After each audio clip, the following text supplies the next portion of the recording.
नमस्कार, हमारे digital platform में आपका स्वागत है। आज हम बात करने जा रहे हैं एक ऐसे मुद्दे की जो पूरी दुनिया को हिला कर रख देगा। ईरान, इजराइल और अमेरिका के बीच का तनाव अब एक नए मोड़ पर आ गया है और एक तरफ है ईरान का परमाणु कार्यक्रम जो दुनिया के लिए एक खतरे की घंटी जैसा है और दूसरी तरफ है इजराइल और अमेरिका का सख्त रवैया जो कहते हैं कि ईरान को किसी भी कीमत पर परमाणु हथियार नहीं बनाने देंगे।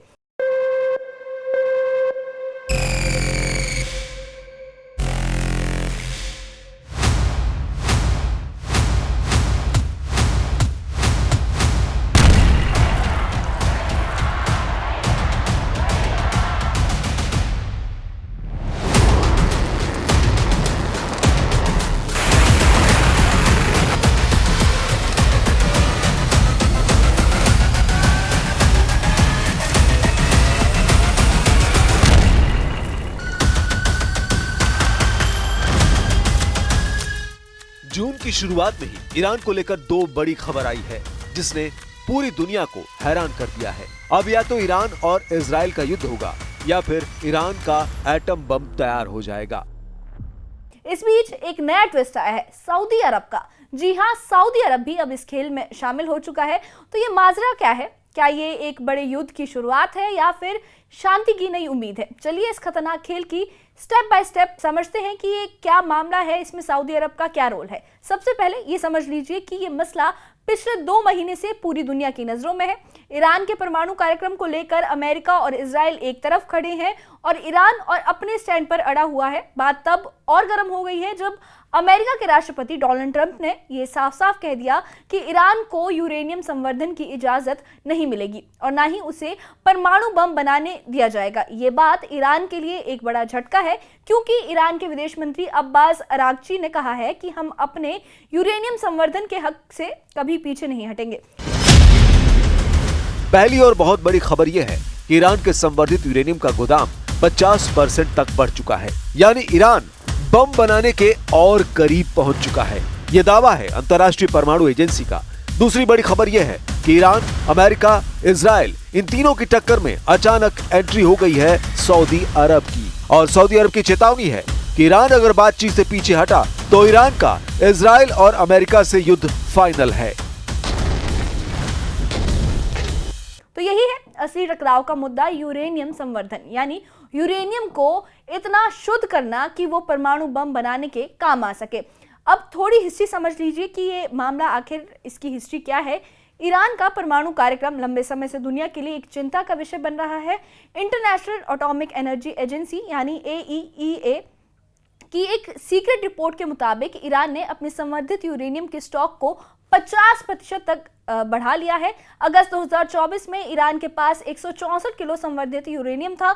नवंबर में ये 182 किलो हो गया है और फरवरी 2025 तक 274.8 किलो और अब मई 2025 तक ये 408 किलो तक पहुंच चुका है। ये यूरेनियम 60% संवर्धित है जबकि परमाणु बम के लिए 90% संवर्धन होना चाहिए। मतलब ईरान अब बम बनाने के बेहद करीब है। लेकिन ईरान कहता है कि ये रिपोर्ट झूठी है और वो अपने कार्यक्रम को शांतिपूर्ण बताता है, पर दुनिया के कानों में ये बात जाती नहीं है। अब इस खेल में एक नया खिलाड़ी आ गया है और वो है सऊदी अरब। जी हाँ, अप्रैल 2025 में सऊदी अरब के रक्षा मंत्री प्रिंस खालिद बिन सलमान तेहरान गए थे और ईरान के सर्वोच्च नेता अली खामेनी से मिले। इस मुलाकात का मैसेज साफ था कि ईरान या तो अमेरिका के साथ परमाणु मुद्दे पर बातचीत कर ले, नहीं तो इजराइल के हमले के लिए वो तैयार रहे। 17 अप्रैल 2025 को सऊदी अरब के रक्षा मंत्री प्रिंस खालिद बिन सलमान ईरान के सर्वोच्च नेता अली खामेनी से मिले थे। ये मीटिंग तेहरान में हुई थी और इस बैठक को लेकर कई तरह के कयास निकाले गए। मैसेज मॉस्को भी गया, व्हाइट हाउस गया, तेल अवीव से लेकर गाजा तक गया। इस मीटिंग को लेकर जो खबर अब छपी है उसने ईरान और इजराइल के बीच युद्ध भड़काने वाले शोलों को एक्टिव कर दिया है। ये मैसेज मॉस्को से लेकर तेल अवीव और गाजा तक गया है और सऊदी अरब का कहना है कि अगर ईरान बात नहीं करेगा तो इजराइल के साथ युद्ध पक्का होगा। लेकिन ईरान ने भी जवाब दे दिया है कि अब्बास अरागची का कहना है कि अगर इजराइल ने हमारे परमाणु साइट्स पर हमला किया तो सबसे ज़्यादा पछतावा जो है वो इजराइल को ही होगा। अब डोनाल्ड ट्रंप का रोल इसमें सबसे मज़ेदार है। एक तरफ तो ट्रंप ने कहा है कि ईरान के साथ एक डील करना चाहते हैं ताकि मध्य पूर्व में बम ना बरसे।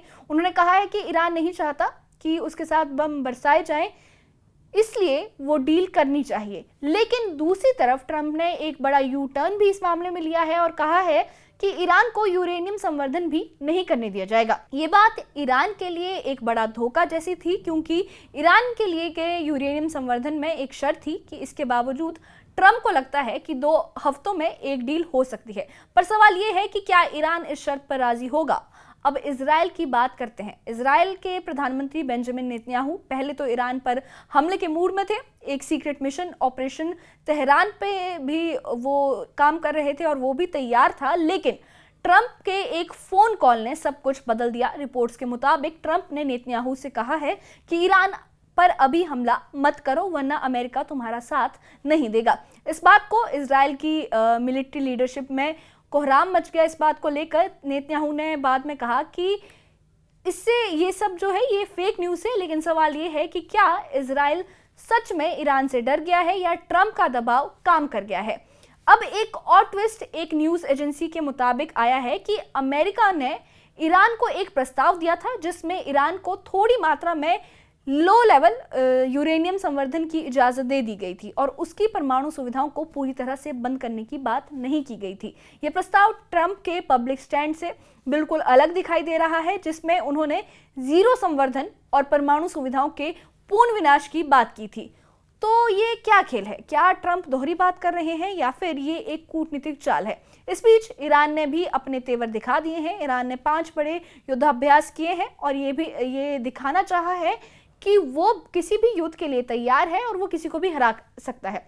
ईरान का कहना है कि वो अपने यूरेनियम संवर्धन कार्यक्रम को किसी भी कीमत पर नहीं रोकेगा, चाहे डील हो या ना हो। दूसरी तरफ यूरोप के देश भी इसमें शामिल हो गए हैं। ईरान ने उन्हें स्नैपबैक मैकेनिज्म लगाने के खिलाफ चेतावनी दी है, जिसमें संकट के दौरान पुराने प्रतिबंध वापस लगाए जा सकते हैं। ईरान का कहना है कि ऐसा करना गलत होगा और ये संकट को और गहरा करेगा। अब सवाल ये है कि क्या ये सब एक बड़े युद्ध का संकेत है? ईरान के पास 408 किलो संवर्धित यूरेनियम है जो परमाणु बम के काफी करीब है। सऊदी अरब का वार्निंग है कि अमेरिका का यू टर्न और इजराइल के बदलते तेवर के बीच ये सब एक बड़े तूफान का इशारा दे रहे हैं। लेकिन ट्रंप के फोन कॉल ने एक बार फिर से शांति की उम्मीद जगाई है। पर क्या ये उम्मीद सच में पूरी होगी या फिर ये शांति से पहले का सन्नाटा है?